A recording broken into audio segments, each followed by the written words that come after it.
धीरूभाई अंबानी ने शुरुआत की थी रिलायंस से, लेकिन 2002 में रिलायंस के सर से धीरूभाई अंबानी का साया उठ गया।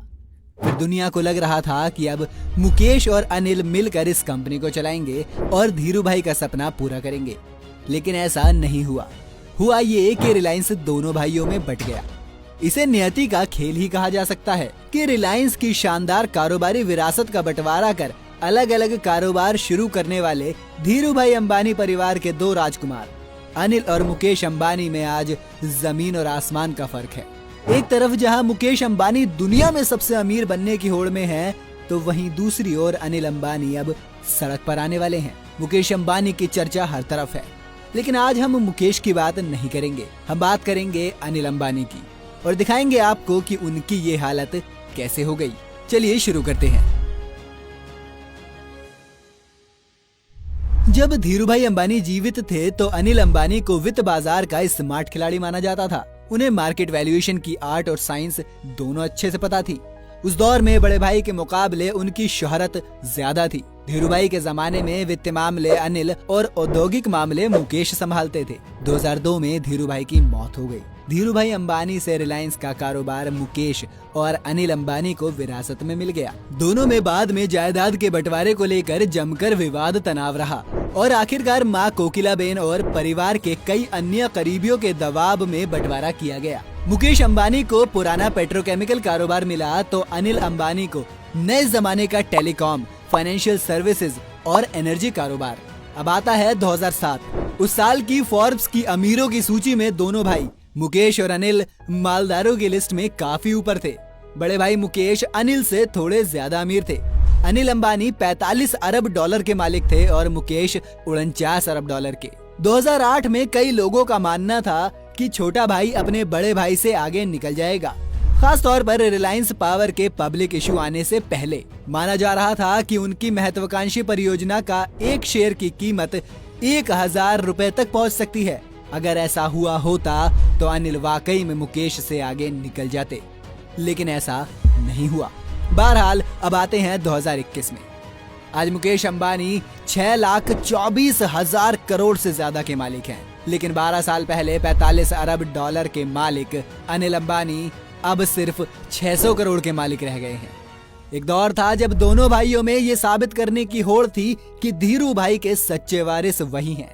अब ये दौड़ खत्म हो गई है। अनिल अंबानी अपने बड़े भाई मुकेश अंबानी से बहुत पीछे रह गए हैं। कहाँ हुई गलती? साल 2002 में आरकॉम की शुरुआत पर एडीएजी ने सीडीएमए टेक्नोलॉजी अपनाने का फैसला किया, जो एक बेहद गलत फैसला साबित हुआ। ये टेक्नोलॉजी 2G और 3G तक ही सीमित है, इसलिए जब 4G और 5G का जमाना आया तो आरकॉम को अपने आप मैदान से बाहर होना पड़ा। साल 2008 में जब तक आरकॉम को स्पेक्ट्रम मिला तब तक उसके ऊपर 25,000 करोड़ रुपए का कर्ज हो गया था, लेकिन अनिल के पास एक बड़ी उम्मीद यानी तुरुप का अभी बाकी था। अनिल अंबानी कोई कच्चे खिलाड़ी नहीं थे। उन्होंने बंटवारे के वक्त एक शर्त मनवाई थी कि रिलायंस इंडस्ट्रीज से अनिल अंबानी की कंपनी को गैस मिलती रहेगी और गैस की जो कीमत तय की गई थी वो बेहद सस्ती थी। इस तरह अनिल अंबानी ने अपने पावर प्लांटों के लिए सस्ते में कच्चे माल का इंतजाम कर लिया था। गैस की सस्ती कीमत वो जादू की छड़ी थी जिसकी वजह से उन्हें मुनाफा होने की उम्मीद थी। लेकिन अनिल की ये बदकिस्मती थी कि उनका ये प्लान राजनीतिक और अदालतों की चपेट में आ गया। केंद्र सरकार और उनके बड़े भाई उन्हें अदालत में ले गए। 2010 में सुप्रीम कोर्ट ने अपने फैसले में कहा कि तेल और गैस राष्ट्रीय संपदा है। उन्हें किसे और किस कीमत पर बेचा जाए इसका निर्णय करने का अधिकार सिर्फ और सिर्फ सरकार को है। रिलायंस इंडस्ट्रीज को अदालत ने आदेश दिया कि वो बाकी बिजली बनाने वाली कंपनियों को भी गैस बेचे। इसकी वजह से उन्हें भारी मुनाफा और उसे निवेश करके आगे बढ़ाने के उनके मंसूबे तमाम नाकाम हो गए। फिर साल 2015 में डिफेंस सेक्टर में कदम रखते हुए अनिल अंबानी ने पिपावाव डिफेंस को खरीद लिया। इस कंपनी के ऊपर पहले से ही 7,000 करोड़ रुपए का कर्ज था।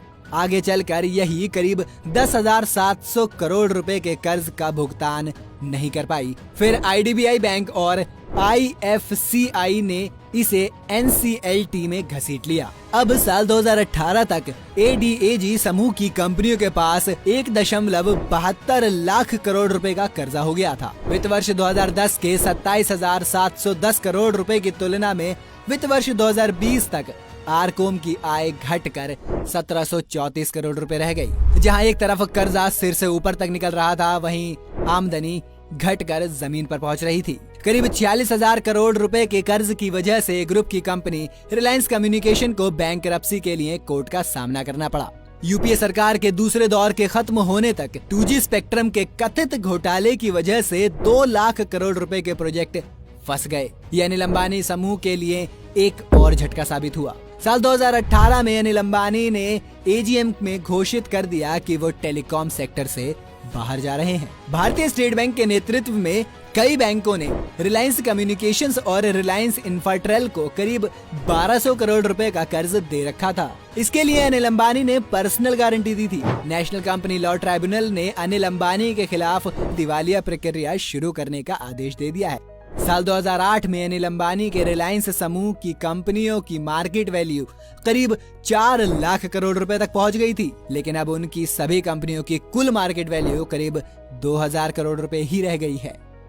आज रिलायंस कैपिटल की बाजार पूंजी सिर्फ 202 करोड़ रुपए, रिलायंस इंफ्रास्ट्रक्चर का मार्केट कैप 606 करोड़ रुपए, आरकॉम का मार्केट कैप 247 करोड़ रुपए, रिलायंस पावर का मार्केट कैप 794 करोड़ रुपए, रिलायंस नवल एंड इंजीनियरिंग का मार्केट कैप सिर्फ 217 करोड़ रुपए रह गया है। जब धीरू भाई अंबानी जिंदा थे तो अनिल अंबानी को वित्त बाजार का स्मार्ट खिलाड़ी माना जाता था। उन्हें मार्केट वैल्यूएशन की आर्ट और साइंस दोनों का माहिर माना जाता था। अनिल अंबानी की आलोचना करने वालों का कहना है कि उनका ध्यान वित्तीय प्रबंधन पर अधिक रहा, लेकिन उन्होंने अपने बड़े प्रोजेक्टों पर उतना फोकस नहीं किया जितना मुकेश ने किया। अनिल अपने निवेशकों की उम्मीदों को पूरा नहीं कर पाए, क्योंकि औद्योगिक प्रबंधन जैसा होना चाहिए था वैसा नहीं हुआ। कई प्रोजेक्ट तो डिलीवर ही नहीं हो पाए। रिलायंस पावर और टेलीकॉम में अनिल को घाटा हुआ, लेकिन उनकी 2 और कंपनियां रिलायंस कैपिटल और रिलायंस इंफ्रास्ट्रक्चर अच्छी हालत में हैं। इसलिए ये मानना गलत होगा कि वो खेल से पूरी तरह बाहर हो गए हैं।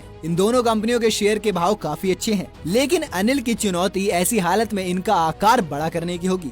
आज अनिल की जो हालत है उसके लिए वो खुद जिम्मेदार हैं, तो कुछ हद तक परिस्थितियां जिम्मेदार है जो उनके नियंत्रण में नहीं है। इसमें बड़ी भूमिका इसकी भी है कि वो अपने वादे नहीं निभा पाए। वो लड़े भिड़े अलग हुए, वादे किए, बस अपने वादे और सपने कभी पूरे नहीं कर पाए। दोस्तों, ये तो था हमारा ओपिनियन। आपको क्या लगता है कि अनिल अंबानी क्यों अर्श से फर्श पर आ गए? हमें कमेंट करके बताएं।